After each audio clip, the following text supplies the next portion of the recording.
आज मैं बनाने जा रही हूँ बीफ निहारी। निहारी बनाने के लिए आपको चाहिए आधा किलो बीफ। इसको मैंने बॉईल कर लिया था और यखनी निकाल ली थी।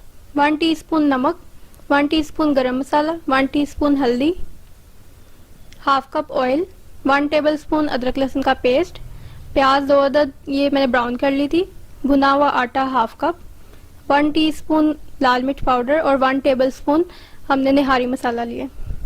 हाफ कप ऑयल मैंने लिया। कढ़ाई गर्म हो गई थी तो मैंने ऑयल उसमें डाल दिए।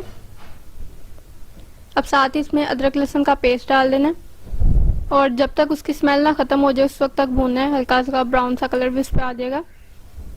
आज जो मैं निहारी बना रही हूँ वो मेरी एक व्यूअर हैं अफशीन शाहिद बट उन्होंने मुझे बहुत रिक्वेस्ट की थी कि निहारी बनाना सिखा दें, तो इसलिए आज उन्हीं की फरमाइश पर ये बन रही है निहारी।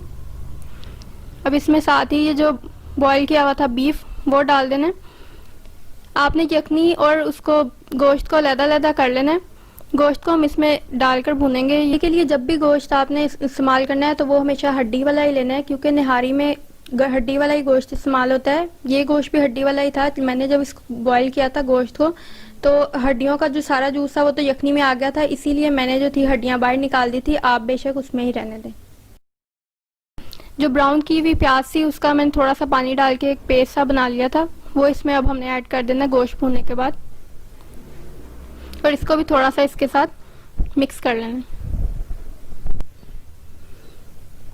इसमें मैं हल्दी ऐड करने लगी हूँ और साथ में जो मिर्च और निहारी मसाला है वो भी साथ ही ऐड कर लेंगे। निहारी मसाला मैंने 1 टेबलस्पून लिया है।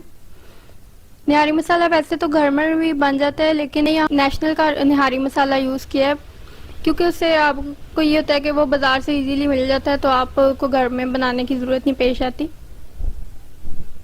अब इसको बस थोड़ा सा भून लेते हैं इसमें और लास्ट पर जो है मैंने जो यखनी निकाली थी वो इसमें डाल देंगे और इसको थोड़ा सा पकने के लिए छोड़ देंगे। जब आपने गोश्त बॉईल करना है तो उसमें इतना ज़्यादा पानी नहीं डालना, बस थोड़ा इतना पानी डालना है कि वो बॉईल हो जाए और उसकी थोड़ी सी यखनी निकल आए, सारी हम इसमें डाल देंगे और इसको 20 मिनट के लिए पकने के लिए छोड़ देंगे। जब तक ये पक रहा है उतनी देर तक हम जो आटा भुना हुआ था उसका एक पानी डाल के थोड़ा सा पेस्ट बना लेते हैं। आपने आटा भुना हुआ यूज़ करना है, बिल्कुल भी ये ना हो कि आप कच्चा आटा उसमें डाल दें और उसकी पेस्ट बना लें। थोड़ा थोड़ा आटा ऐड करके और साथ साथ उसको मिक्स करते जाना है। उसकी गुठलियाँ बिल्कुल भी नहीं बननी चाहिए, इसलिए बहुत अच्छे से इसको मिक्स करना है। जब तक वो पक रहा है इतनी देर तक हम इसको मिक्स कर लेते हैं। अब हम उसको निहारी जो थोड़ा थोड़ा करके ऐड कर देते हैं।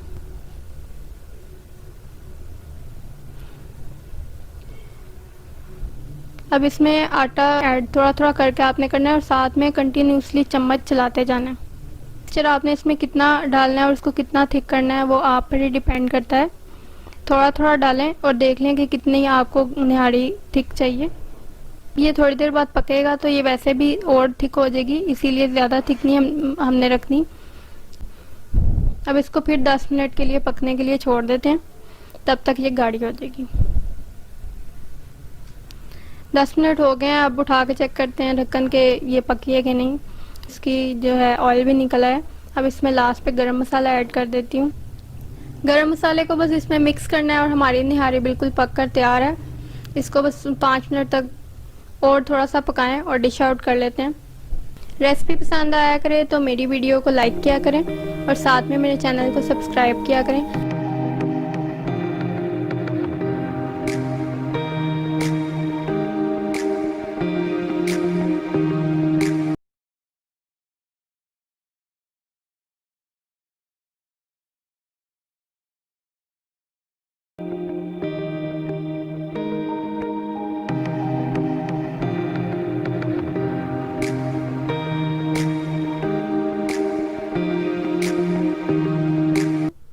आज मैं बनाने जा रही हूँ शिमला मिर्च कीमा। इसको बनाने के लिए आपको चाहिए 500 ग्राम शिमला मिर्च बारीक कटी हुई, 250 ग्राम प्याज चॉप किया हुआ, 600 ग्राम कीमा, 250 ग्राम टमाटर और 1 कप ऑयल, 1 टेबलस्पून लिया है मैंने अदरक लहसुन का पेस्ट, 1 टीस्पून लाल मिर्च पाउडर, 1 टीस्पून हल्दी, गरम मसाला, हरी मिर्चें बारीक कटी हुई, 1 टीस्पून नमक, पिसा हुआ सूखा धनिया हाफ टी स्पून और 1 टीस्पून जीरा। शिमला मिर्च ऑयल में डाल के थोड़ी सी फ्राई कर लेनी है। शिमला मिर्च मैंने थोड़ी मोटी काटी है क्योंकि जब हम शिमला मिर्च को थोड़ा फ्राई करेंगे तो वो श्रिंक हो जाएगी बाद में। शिमला मिर्च को तकरीबन 5 से 7 मिनट के लिए हमने इसी ऑयल में फ्राई करना है। इसका थोड़ी देर तक कलर भी चेंज हो जाएगा। जब ये फ्राई हो जाए तो इनको बॉल में निकालना है और अब उसी ऑयल में प्याज ऐड कर देनी है। प्याज जो है ये तकरीबन 4 अदद है, जो कि मैंने बारीक बारीक बिल्कुल चॉप कर ली थी। प्याज डालकर इसको फिर इसी ऑयल में भूनना है। प्याज आपने इसी तरह चॉप की हुई डालनी है और इसको ज़्यादा नहीं भूनना, बस इतना करना है कि इसका जो है लाइट गोल्डन का इस पर हल्का सा कलर आ जाए। इसमें मैंने डाल दिया 1 टेबलस्पून अदरक लहसुन का पेस्ट। अब अदरक लहसुन का पेस्ट डालकर भी इसको भी भूनना है। जब हमारा अदरक लहसुन इसके साथ हो जाएगा, भून जाएगा, तो हम साथ ही इसमें कीमा डाल देंगे। ये तकरीबन हो गया। अब मैं कीमा इसमें डालने लगी हूँ। कीमा ये मैंने बारीक लिया है, आप मोटा कीमा भी इस्तेमाल कर सकते हैं इसमें। कीमे को भी उस वक्त तक हम भूनेंगे जब तक कि इसका कलर चेंज हो जाएगा, थोड़ी देर तक। 5 मिनट के अंदर तकरीबन कीमा भुना जाएगा। ये तकरीबन हो गया है। अब मैं इसमें जो बाकी के इंग्रेडिएंट्स हैं वो डालने लगी हूँ। प्याज और टमाटरों का भी अपना ही पानी होता है, तो मैं इसमें पानी बिल्कुल भी नहीं डालूंगी। टमाटर भी मैंने बारीक चॉप की हुई है। साथ ही मैंने इसमें डाल दिया हल्दी, मिर्च और साथ में हरी मिर्चें भी बारीक कटी हुई वो भी डाल दी हैं और नमक। अब ये जो टमाटर हैं और ये प्याज, इनका जब पानी ये छोड़ेंगे तो इसी में कीमा पक जाएगा और तकरीबन आधे घंटे के लिए कीमे को पकने के लिए छोड़ देना है इस पर कढ़ाई के ऊपर ढक्कन लगा के।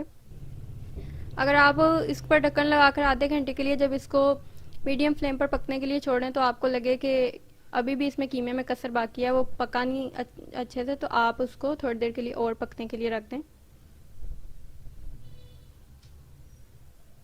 आधे घंटे बाद चेक कर लें, ये कीमा पक गया है बिल्कुल। क्योंकि ये बारीक कीमा था तो इसको ज़्यादा पकने में टाइम नहीं लगा और अब इसमें थोड़ा सा पानी बाकी है, तो वो जब हम शिमला मिर्च डालेंगे तो वो भी इसी पानी में पक जाएगी। शिमला मिर्च ऑयल में फ्राई की हुई है और ये नरम हो गई हुई है बिल्कुल, तो अब इसको डाल के तकरीबन 15 से 20 मिनट के लिए रखेंगे और शिमला मिर्च भी बिल्कुल इसमें पक जाएगी। और ये थोड़ा सा गरम मसाला था वो लास्ट में मैंने डाल दिया और फिर इसको मिक्स कर लेते हैं। 15 मिनट बाद बिल्कुल हमारा शिमला मिर्च कीमा पक कर तैयार हो जाएगा। अगर आप मुझसे ये शिमला मिर्च कीमा हमारा बिल्कुल बन गया है। उम्मीद है आपको मेरी आज की ये रेसिपी भी बहुत अच्छी लगी होगी। रेसिपी पसंद आया करे तो मेरे यूट्यूब चैनल को प्लीज़ सब्सक्राइब किया करें और बेल आइकन को ज़रूर प्रेस किया करें ताकि आप मेरी कोई भी आने वाली वीडियो मिस ना करें। Thanks for watching my video. अल्लाह हाफिज़।